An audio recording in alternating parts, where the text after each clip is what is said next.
মরদ রে ছৌ নাচ দেখেছ দাদা? ছৌ নাচ গুলাই যখন সখী গুলা বাইরায়, সখী গুলা তো ওগুলা বেটা ছা থাকে নয় বিটি ছা থাকে গো? বিটি ছা থাকে না? বিটি ছা থাকে নাই, ওইলা বেটা ছাই থাকে। তো শাড়ি পরে ওগুলা কি আমাদের এরকম বেটা ছাই শাড়ি পরে, বুঝলি?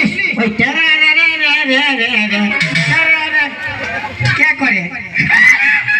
তুই বললা রে, তুই পরে দেখা। আমরা যদি নাই থাকতি তোদেরকে কে রাঁধি দিত বল? কি উল্টা উল্টা বলছে বাপের গিরা। ইয়ে কোন লোকে রাঁধে বলো না?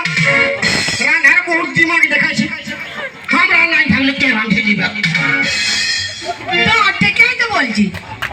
এরে কুদরি মুহি, তোরা কোন লোকে রাঁধিস রে? যত লোকে বলবি তত লোকে রাঁধি দিব। কে? আমরা। চুপেই থাক। তুই চুপ থাক। ইয়ারা একটা সংসারে কোন লোক থাকে দাদা? 5 লোক, 10 লোক, 15 লোক, 20 লোক।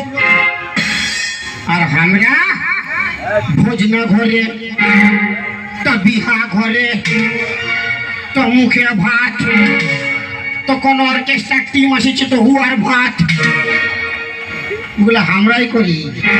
তোদের এরকম মায়া করে না। আর আমরা যদি না থাকতে জামা প্যান্ট গুলো কোথায় পরতিস? কে কাছে দিত বল? দাদা ইয়ার উল্টা উল্টা প্রশ্ন। বলছে আমরা নাই থাকলে জামা প্যান্ট কে কাচতো? যদি এই সংসারে পৃথিবীতে যদি তোরা নাই থাকতিস, মায়া লোক নাই থাকলে আমরা জামা প্যান্ট পরিব কেন? আমরা পরিব কেন? আমরা তো বরাবর। তো আমরা যদি বরাবর হয়ে যায় তো ব্রিটিশার নাই থাকলো তো আমরা পরিব কেন? কুলকুলি দাওয়ার হবি বলো,